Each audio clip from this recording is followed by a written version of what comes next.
What's up, everyone? Welcome back to Class Seats. This is Viddy. My name is Mrinal, and in this episode, we have to talk about the elephant in the room. The Buffalo Sabres, again, have been terrible. Again. 14 years, man. And to put things into perspective, we're recording this on Thursday, December 19th.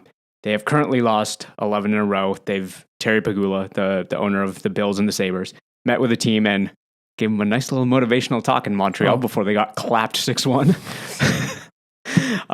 Again, with the Patrick Laine hat trick and everything.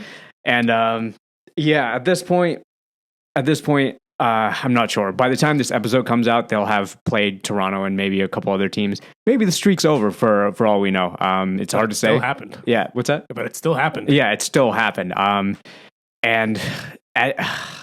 God, I don't even know where to start here.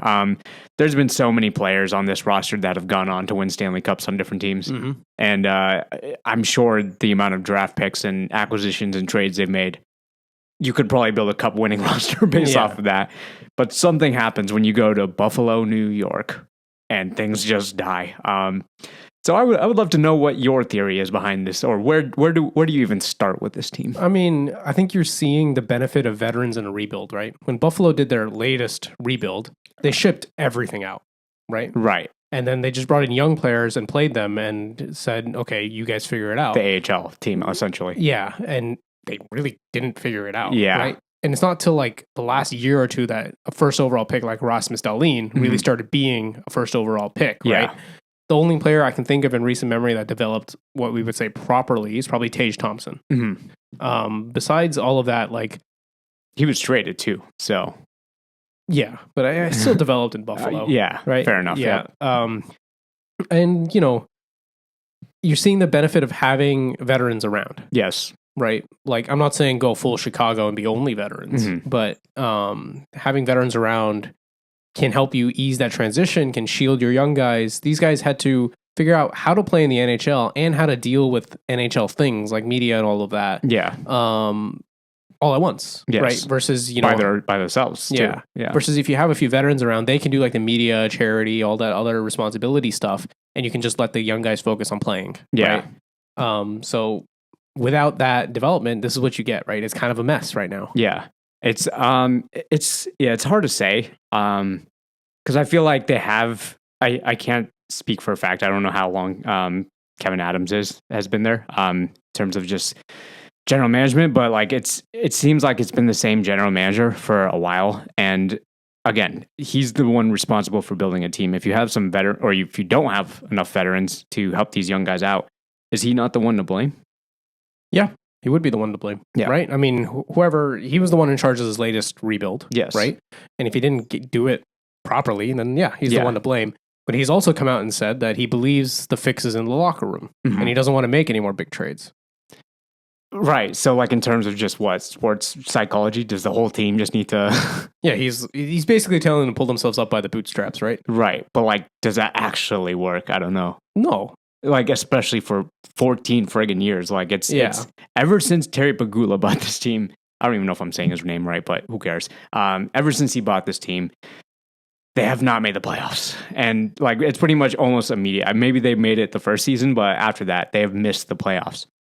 So it's just, I don't know what you're supposed to do here. Is it a lack of attention because the Bills are like doing better with Josh Allen at the helm now too, and now that's the golden child? Or like, I mean, it doesn't matter, right? Yeah. Like the Bills doing whether they're good or not doesn't matter. Shouldn't matter. Yeah. Right? Like you can have two good teams. Yes. Yeah. That's allowed. Yeah. You know, and you know, you were asking about how long Adams has been there. I just pulled up his Wikipedia page.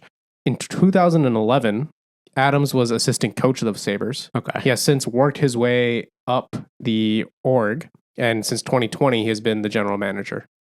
So he's been there for a while. Yeah. The entire time, basically, while this team has not been good. Yeah. So is it unrealistic to ask for a Leafs blow up where like they just every single person gets canned, like even the scouts and everyone is getting canned? Because it did work for Toronto. Sure, they haven't had great playoff success, but they stopped being the laughingstock of the league, right? Yeah, probably. It's a mindset change, right? If you really believe this is your mix, right? Yeah. You're just wrong. Yeah. Right? Look at your roster. Mm-hmm. Like, just by names alone, the only way this roster makes it is if you expect them all to take a step. Yeah. It's really hard for young guys to take a step if they don't know where they're stepping to, right? Which brings you back Yeah. to the point of veteran presence, Yeah, right? that's a quote. So if I was in charge of the Sabres, I would be, trying to get some veterans in there, Yeah. right? And yes, you will have to overpay them. Mm-hmm. Sucks to suck, Yeah. right? You have to overpay them. Yeah, and I know... What was the quote? Vacation destination? Or Yeah, like we don't have palm trees and we have yeah. taxes. Like, yeah, okay, well, suck it up. Yeah. Right? Like, I mean... Who cares? Yeah. You're here to play hockey. You're here to do your job. You know who else doesn't have palm trees? The Edmonton Oilers. Winnipeg? Oh, yeah. Well, I guess that too. Yeah. I was like, Winnipeg's doing great. Edmonton's doing great. Any team in Canada mm-hmm. doesn't have palm trees. Yeah. Yeah.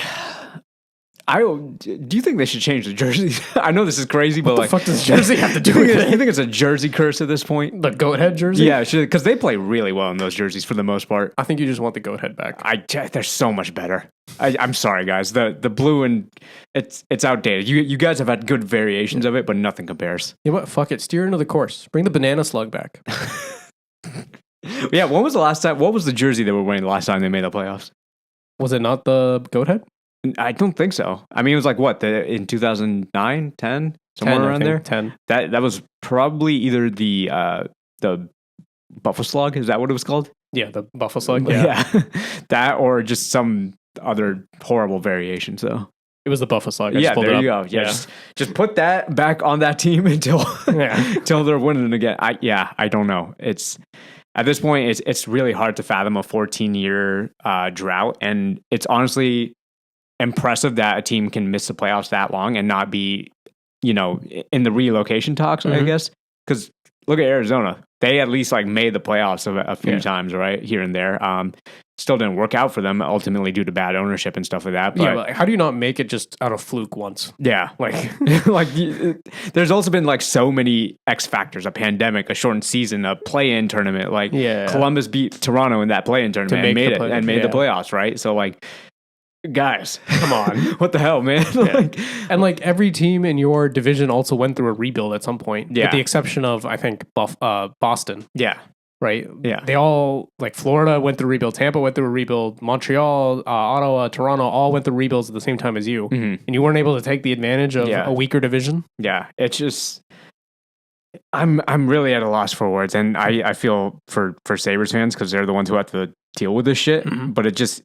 This feels above and beyond the whole Eugene Melnick insanity thing where he was just penny pinching, right? And at that point, Senators fans were like, we want him out because he's not investing in the team. I don't even feel like this is necessarily a lack of investment in the team. This is I don't There's no plan. Know. There's no nothing. Yeah. There's nothing at all in Buffalo. It feels like you're just existing. Yeah. This is Arizona Coyotes level. You're just existing. Yeah. So you were a full-grown working adult. Sure. What grade were you in 2010? Oh my God. 8th grade, I think. This man was a middle schooler the last time the Sabres were in the playoffs. Yeah, I would probably be down to here. I can't even reach the mic. So yeah. That's how long it's been. Yeah. I don't know. I'm gonna sit here and continuously say I don't know because I don't really know what the solution is here. I mean, it's get some veterans, man. Yeah. Chicago could lose a few of them. You telling me you wouldn't overpay for Nick Foligno? Yeah, just swap a couple. Well, now they can't. Captain, right? Now they can't. But I mean, at the time when Chicago got him, there's teams that have veterans to give. Yeah. Toronto just got Ekman Larson. Mm-hmm. You couldn't outbid Toronto. Yeah. He already has a cup. He just wanted somewhere to play. Yeah.